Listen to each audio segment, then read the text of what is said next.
Hola, ¿qué tal? Bienvenidos a un nuevo episodio de Candidatos en la Redacción, un programa que ha creado el canal RCN para que usted analice y conozca las propuestas, conozca a los candidatos, lo que quiere y lo que necesita saber de cada uno de ellos, pero esta vez desde las regiones. Estamos desde Bucaramanga, desde la ciudad bonita, en las instalaciones de Vanguardia. Hoy el turno es para el candidato Carlos Parra. Bienvenido, candidato. Bueno, muchas gracias, Angie, y un saludo para todos sus espectadores. Bueno, candidato, yo inicio preguntándole, usted fue exconcejal y autor de la consulta anticorrupción, que muy pocos saben de eso. ¿Cuál va a ser su aporte en materia de anticorrupción? Bueno, yo el asunto de lucha contra la corrupción lo conozco en la calle y lo conozco en lo técnico. En lo técnico estudio, por ejemplo, los amarres en procesos contractuales, denunciamos los sobrecostos en salud, en materia de infraestructura, muchísimas cosas. Pero lo más importante de la lucha contra la corrupción es el criterio político de usted no parcelar la administración. Eso es fundamental y ese fue el error en el que incurrió el actual alcalde. Y esa es la razón por la cual nosotros levantamos la voz en la ciudad, presentamos un proyecto distinto al de él y se lo presentamos directamente a la gente. De la consulta aprendí dos cosas: toda la lucha técnica contra la corrupción, pero también de participación, y es que uno le puede directamente acudir a la gente a presentar un proyecto cuando los políticos se niegan a aceptarlo. Carlos, usted tiene una propuesta particular que llama bastante la atención y quiero que nos profundice un poquito. Pasar la dirección de tránsito a una secretaría, ¿cómo sería eso? O sea, ¿quiere decir que entonces ahorita la dirección no estaría funcionando bien? Funciona bastante deficientemente. Usted, para mejorar la movilidad en Bucaramanga, necesita tres cosas: infraestructura, cultura y autoridad.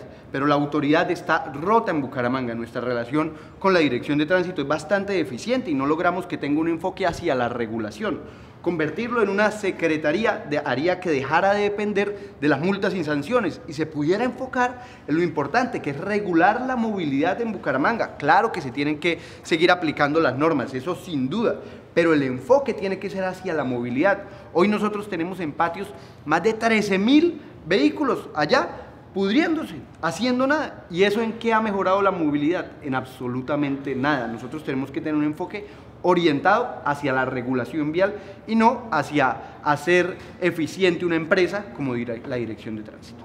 Bueno, candidato, aquí estamos para hablar de todos los temas y qué mejor que los periodistas de la región que se conocen esta ciudad, se conocen la ciudad bonita. Le presento a Camilo Santos, el corresponsal de Noticias RCN en Bucaramanga. Camilo, la palabra es suya. Gracias, Angie. Bueno, candidato, pregunta fundamental y tiene que ver con el gobierno actual. Usted es reconocido como un claro opositor del gobierno actual. ¿Qué rescatar usted en dado caso de que quede alcalde de la ciudad de Bucaramanga para el próximo año? ¿Qué rescatar de esta alcaldía y qué va a cambiar rotundamente porque no le parece en absoluto? Comienzo por lo evidente: hay que cambiar la relación política del alcalde, la parcelación de la administración, el amarre de contratos. Esa fue la regla de esta administración. ¿Qué mantendría? Hay unos procesos de largo plazo que usted tiene que conservar en la ciudad. Por ejemplo, el plan vial de Bucaramanga. Bucaramanga ya tiene un plan vial, que es un documento que establece una priorización de obras, y mal haría cualquier candidato a la alcaldía en inventarse del bolsillo las obras viales de Bucaramanga. O, por ejemplo, las políticas públicas de largo plazo, como la política pública de bilingüismo, o las políticas, por ejemplo, en materia de adulto mayor, en elementos que usted ya tiene el largo plazo fijado a la ciudad. Y no hay que sufrir de algo que sufrió el actual alcalde, que es el síndrome de Adán, que usted llega a lo público pensando que es el primero. Eso no, pero eso sí, lo que hay que cortar de tajo es el criterio politiquero con este alcalde, con el que este alcalde ha administrado la ciudad. Bueno, muy poco se ha hablado de este tema, alcalde. Son más de 1.500 las viviendas que están ubicadas en toda la escarpa occidental de Bucaramanga, que es una zona que de a poco se está cayendo. ¿Qué hacer con toda esta cantidad de gente? ¿Qué va a hacer usted? Yo en el Consejo luché muchísimo por lograr algo que fue bloqueado por la alcaldía, que es una política pública de asentamientos, para lograr vivienda segura, dignificar las condiciones de quienes viven en asentamientos, pero algo también esencial: detener el avance sobre la escarpa de Bucaramanga, porque en Bucaramanga tenemos muchísima vivienda de alto riesgo, muchísimos urbanizadores ilegales que se aprovechan de esta situación y estafan a gente humilde. Yo me metí, le cuento, de infraganti allá, haciéndome pasar por un cliente para encontrar las redes de urbanizadores ilegales, y encontramos cómo le ofrecen servicios públicos, todas las condiciones, le mienten a la gente, y hay que lograr información para que la gente deje de comprar estos proyectos engañada. Y en especial, también hay que lograr algo: que los mejoramientos de vivienda sean sobre lo estructural de la vivienda, no que sean pintura, fachada, baldosa, sino que sean sobre estructuras seguras. Y le cuento algo, Camilo, en esto hay recursos de cooperación internacional, es posible gestionar recursos en el mundo, porque al mundo le preocupa que ciudades con tanto movimiento tectónico como Bucaramanga están en permanente riesgo. Y una última, aquí también importa la corrupción, porque todas esas pantallas ancladas que hacen en distintas partes de la ciudad son contratos a las que las redes de corrupción le tienen muchísima hambre, porque son contratos millonarios. Este alcalde amarró 130.000 millones en obras de estabilización, eso es gravísimo. Entonces hay que tener también un criterio anticorrupción, porque entonces esas obras las terminan haciendo contratistas que no tienen la experiencia, que no tienen la idoneidad, amarres para dárselo a los grupos políticos de siempre. Candidato, un video que se hizo famoso a nivel nacional, lo mostramos en Noticias RCN, el momento en que usted recibe un ataque por parte de un delincuente ahí en una zona álgida de la ciudad de Bucaramanga. Pregunta fundamental, ¿usted hoy se siente inseguro caminando en Bucaramanga? Y dos, ¿cómo hacer para que la ciudadanía no se sienta insegura en la capital de Santander? No sabía que el video había salido. De ese video, algo fundamental aprendí metiéndome a asesorar a muchísimas víctimas. ¿Por qué? Como se hizo viral, más de 50 personas me mandaron sus casos. Y entonces empecé a ver, bueno, usted puso la denuncia, no puso la denuncia, ni uno solo de esos casos había llegado a justicia. ¿Por qué? Porque no tenían acceso a las cámaras, porque la gente no ponía la denuncia. Con eso entendimos algo fundamental, y es que hay que lograr conectar la red privada de cámaras con la red pública, el circuito privado con el circuito público, o por lo menos incentivar que la gente en establecimientos tenga cámaras conectadas al circuito público de seguridad. Eso le cambiaría la situación a muchísima gente. La situación en materia de seguridad nadie lo puede negar, es grave en Bucaramanga, el que lo niegue está mintiendo. Pero yo no quiero incurrir en lo que han incurrido muchas estructuras políticas, que es infundirle miedo a la gente, porque están utilizando el miedo para ocultar a las mismas estructuras políticas de siempre. Entonces nosotros, ¿cómo nos metemos a abordar este asunto? De manera técnica, con decisión y con contundencia, pero no instrumentalizando el miedo, marcando, por ejemplo, en la calle donde han cometido un sicariato. Dígame usted qué utilidad pública tiene eso, más que asustar a la gente, porque el miedo es un instrumento de dominación. Entonces lo nuestro es afrontarlo con técnica, afrontarlo con rigor, con toda la contundencia, pero no instrumentalizar el miedo para tener a la gente, digamos, dormida. Candidato, muchas gracias. Muchas gracias a usted. Ya lo volvemos a ver, Camilo. Okay. Bueno, candidato, aquí vamos a hablar también de todos los temas, y yo aprovecho para preguntarle por qué votó en blanco en segunda vuelta. Pues yo voté en blanco por un criterio fundamental, el que me mueve, de lucha contra la corrupción. Y cuando yo vi que ambas estructuras, tanto Rodolfo Hernández estaba con el Pote Gómez y Mario Camacho, como del otro lado estaba Ñoño Elías, una reunión muy famosa donde Gustavo Petro menciona a Nubia López diciendo que había negociaciones con esa estructura, yo dije, ninguna de las dos opciones me garantiza lo que a mí más me preocupa en lo público, que es la lucha contra la corrupción. Entonces decidí mantenerme al margen y expresarlo, hice un comunicado y le cuento, y hay una estrategia de marketing de esto que llaman campaña negra. Hacen grafitis por toda la ciudad diciendo Carlos Parra es petrista, ponen pendones, bueno, han hecho de todo. Y lo que ellos no saben es que yo siempre he mantenido mi criterio de lucha contra la corrupción. En todos los espectros políticos encuentro cosas por rescatar, y para mí lo importante es que se puedan aplicar. Entonces, pues no es más que marketing político de estrategas que valen miles de millones de pesos que están poniendo a jugar en Bucaramanga. Bueno, candidato, le presento a la editora de Vanguardia, Yurani, Mucho gusto, Yurani. que también tiene varias preguntas para hacer. Con gusto. Bueno, candidato, mi pregunta va enfocada a un problema social, pero que repercute mucho en la seguridad de Bucaramanga. Entonces dice, de resultar usted ganador, ¿qué haría con la situación de habitabilidad de calle en Bucaramanga, que trae consigo también problemas de homicidios, problemas de tráfico de estupefacientes y problemas de salubridad? En Bucaramanga, tengo entendido, según el último reporte del DANI, hay 1.960 habitantes de calle, han ido en aumento, y por ejemplo en el 2022 el 16% de homicidios en la ciudad fueron contra habitantes de calle. Entonces, ¿qué hacer en ese caso? Aquí hay dos elementos clave, uno estructural. Primero, prevenir el consumo. Claro, se puede hacer medidas de dignificación del habitante de calle, esto es muy importante, pero antes hay que prevenir el consumo. Los barrios en zonas periféricas de Bucaramanga tienen la realidad del consumo como algo permanente. Los últimos gobiernos hicieron una inversión en espacio público, en parques, pero es absolutamente inútil si usted no logra que en esos parques no haya un jíbaro, así de simple. Y hoy es la realidad de muchísimos parques nuevos, recién entregados, y ya tienen estructuras ahí del expendio.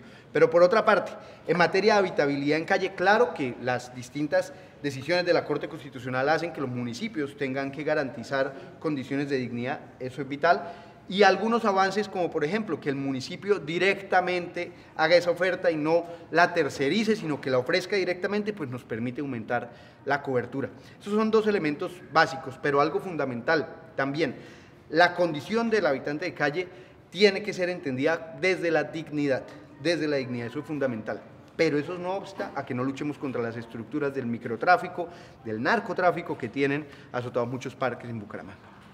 Gracias, Yurari. Bueno, candidato, vamos llegando ya a una sección que es icónica en nuestro tablero, donde medimos, por decirlo así, la temperatura y el termómetro de qué tanto saben los candidatos de la ciudad. Bien. No, aquí no se trata de corchar, aquí se trata No, chévere. de Hay ver que medir. qué tanto sabe, sí. ¿Qué tanto sabe Bucaramanga? Yo creo que bastante. Bueno, Pues, vamos a ver. Primera pregunta, candidato. ¿Cuántos concejales tiene Bucaramanga? 19, yo fui uno de ellos. Incluso les cuento un dato curioso. En el acuerdo del Consejo dice que 18, bueno, hicieron unas modificaciones porque le tenían miedo al estatuto de la oposición que les quitara y lo modificaron que abriera una curul más. Eso es ilegal, pero son 19. 19, candidato, la respuesta es correcta, muy bien. Siguiente pregunta, ¿qué es lo primero que presenta el alcalde al Consejo? Bueno, formalmente el plan de desarrollo, pero, bueno, no quiero ponerme complejo, esto en realidad no pasa los primeros días. Lo primero realmente que se presenta son informes de gestión en la práctica, pero digamos, la primera decisión importante es el plan de desarrollo. ¿Su respuesta es? ¿La C? Ok, respuesta correcta. Siguiente pregunta. Importante de la ciudadanía, ¿en cuánto está la mínima de taxi, mínima de carrera en taxi? 5.800, entiendo, o 6.200, pero también aquí hay bastantes quejas porque no ha sido actualizada la tarifa. Entonces, 6.200. ¿6.200 pesos? Muy bien, respuesta correcta. Mira, yo he dicho, Camilo, y es que las preguntas las hicimos muy fáciles, la verdad. Están sencillas, candidato. Vamos a ver cómo nos va. ¿Qué vale el pasaje de Metrolínea? 2.800. 800 pesos. Pues esta es correcta. ¿Fáciles? Sí. ¿Sencillas? ¿Cuántas universidades tiene Bucaramanga? 19 universidades y 3 privadas. No, 19 públicas y 3 privadas, no. 15 privadas y 3 públicas. 15 privadas y 2 públicas. Espérenme un segundo, me pone a pensar lo de las 2 públicas. Las unidades, la UIS y la ESAP. Entonces, la B. Respuesta B. 15 universidades privadas, 3 universidades públicas. Correcta, muy bien. Nos vamos con esta pregunta. ¿Futbolero o no futbolero? La verdad no, pero sí conozco de todito. A ver, bueno, ¿en qué año fue fundado el Atlético Bucaramanga? En 1948. La respuesta es incorrecta. Ay, 49. 11 de mayo 11 de mayo de de 1949. Ay. Bueno, Vamos en una. pero solo una. Bueno, candidato, aquí rapidito, respuestas de sí o no. ¿Transporte público gratis? Les respondo con la realidad. Aquí uno diría ojalá, pero el criterio no es si es gratis o no inmediatamente. El criterio es frecuente, de calidad, con dignidad, porque usted puede tener transporte público gratis, pero si no tiene frecuencia y se demora 3 horas, pues regalado es caro. Entonces, digamos, si cumple con todas estas condiciones que yo le mencioné antes, ojalá. ¿Sí? Sí. Plataformas digitales para transporte privado. Aquí lo importante es cómo, el cómo. Entonces, yo no sé si se pueda poner acá el cómo, porque la cuestión es que se articulen bien para que no sean una competencia desleal para quienes prestan un transporte. Entonces, si se presenta, por ejemplo, para el transporte especial, para, por ejemplo, en el cómo está la clave. Entonces, por eso no me meto Si en se dan las eso. condiciones, sí o no. Por eso lo pongo ahí como en el cómo. Exploración petrolera. Hay que explorar, eso Sí. digamos, no. En grave caso de... Perdón, una salvedad. Pero no estoy de acuerdo en que la exploración en algunas ocasiones disfrace proyectos de explotación, como ya ha pasado. Aunque eso en realidad no lo define en nada que ver. En grave caso de alteración de orden público, militarización. Es uno de los elementos que contempla la ley. La cuestión, porque aquí les digo, hay un candidato que habla de militarizar 14 comunas. más o menos 14 asentamientos, más o menos mandando un mensaje que el problema es con la pobreza, como si el asentamiento, además allá no es donde suceden los hurtos. Esto es una figura que se puede y en algunos casos se tiene que utilizar, pero con criterio. Uno no va a militarizar la comuna, que no, el asentamiento, que no es el lugar donde sucede el delito. Entonces, ¿sí? Entonces, sí. Grave caso de alteración de orden público, ingreso a la fuerza pública a las universidades. En general, no, pero digamos aquí pondría como, hay que revisar cada caso. En general no, pero pues ahí... Ley de garantías. Claro que sí, y aplicarla con seriedad. Sobre la legalización de la droga, candidato. Bueno, hay que establecer que estamos hablando con drogas. Si hablamos de drogas duras, cocaína, de drogas sintéticas, de todo este elemento, pues lo que yo creo ahí es que hay que hacer todas las campañas de concientización para reducir y eliminar y acabar con el consumo. Pero aquí no obsta varias decisiones que hay de la Corte Constitucional, por ejemplo, para regular el espacio público en materia de cannabis. Esas decisiones permiten que uno pueda luchar por limpiar el espacio público. Entonces yo diría en general que no. Y con las excepciones de la Corte para mejorar en materia de pedagogía y todo esto. ¿Reducir el Consejo de la Asamblea? Sé que mi respuesta va a ser impopular, pero prestan una labor pública. Yo no lo reduciría, lo transformaría, porque mientras metan politiqueros ahí se vuelve un extorsionadero, entonces lo transformaría con criterio. ¿Sí o no? Entonces no. ¿Unificar el área metropolitana? Sí, súper sí. Legalizar el mototaxismo. Hay que regularizar, eso es distinto. No estoy hablando de legalizar, pero le estoy hablando que en barrios como Colorados hay una cosa que se llama motocarros, que es lo único que sube allá. Entonces hay que lograr, por ejemplo, que una persona tenga 80 motos es absolutamente inviable, no tiene ningún sentido. Entonces a las economías de subsistencia les decimos hay que ofrecerles empleo, pero también hay que ofrecer transporte público de calidad. Entonces también lo dejaría como al lado, como aquí. ¿Fotomultas? Las decisiones de la Corte solo lo permiten en dos casos, tecnomecánica y SOAT. El resto en realidad es inconstitucional, no tiene ninguna aplicación, entonces sí hay que lograr en esos casos que la gente tenga tecnomecánica y SOAT con titularidad pública, que no se vuelva un negocio. Entonces, pues, digamos, solo en ese caso, acá, solo en ese caso lo permite la Corte, no yo. Eliminar cepos. Hay que tener medidas de control, yo no lo eliminaría. Y por último, pagarle a jóvenes para que... Eso está mal diseñado, eso si no tiene un buen criterio, eso está mal diseñado. Listo, candidato. Entonces ya vamos finalizando, vamos a encontrar un tarjetón en el que usted no va a aparecer. En este. ¿Por quién votaría? A ver. Digamos, de estos candidatos, tal vez quien le he visto un criterio anticorrupción es a Jorge Figueroa, o por lo menos un criterio de saber de lucha contra la politiquería. Emiro se acaba de retirar, también pues le he visto algunas decisiones, pero me la ponen complicada porque no, digamos, con ambos encuentro, con ellos dos, ¿se puede hacer esto? Con alguno de estos dos votaría, sí. A ambos lados les encuentro cosas valiosas. Pero mira, se retiró, entonces el voto sería por Jorge. Y ahora está el tarjetón a la gobernación de Santander. ¿Por quién va a votar? Por Felipe. Bueno, candidato Carlos, gracias por este espacio, de verdad, los mejores éxitos, las mejores bendiciones en esta contienda electoral, porque se vienen las semanas más duras. Bueno, muchas gracias. Decirle a la gente que en la calle nos vemos. Y ustedes, nos vemos en un próximo episodio de Candidatos en la Redacción, acá desde Bucaramanga, desde la Ciudad Bonita. No olviden participar con el numeral Candidatos en la Redacción.